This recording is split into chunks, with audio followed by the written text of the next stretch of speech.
রাত আগের মতোই আছে, কিন্তু চোখে ঘুমটা আগের মতো নেই।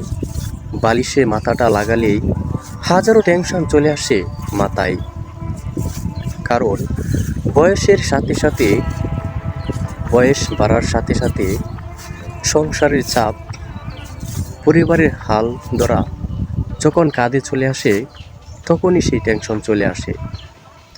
আর এই টেনশনের চাপে অনেক মানুষ ভুল পদক্ষেপে আত্মহত্যা করে এই পৃথিবী ছেড়ে চলে যান। কিন্তু সেটা মোটেই কাম্য নয়, কারণ এটা যে প্রকৃতির খেলা। আল্লাহ তাআলা আমাদেরকে পাঠিয়েছেন ওনার ইবাদত করা এবং নিজের কাজ করা, কিন্তু আত্মহত্যা করা নয়।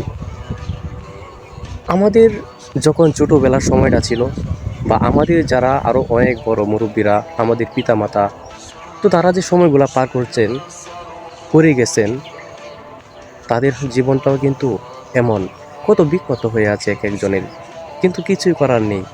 প্রত্যেকটা মানুষের জীবন এমন। সেই ছেলেবেলা ছোটোবেলার সময় কিন্তু চাইলেও আমরা আর ফিরাতে পারবো না। এটাই প্রকৃতির নিয়ম, প্রকৃতির খেলা। কেউ ভুলবশতে আত্মহত্যা করবেন না, যতই কষ্ট হোক। ধৈর্য ধরুন, ধৈর্য ধরার ফল ভালো। তো সবার জন্য দোয়া ও ভালোবাসা রইল, কেউ যেন আত্মহত্যা না জড়ান। শুধু এই কথাটাই বলবো, কেউ আত্মহত্যা করবেন না। যত কষ্টই হোক ধৈর্য ধরবেন, যতটুকু পারেন আল্লাহ তাআলার শুকরিয়া এবং ইবাদত করবেন। তো সবার জন্য দোয়া ও ভালোবাসা রইল।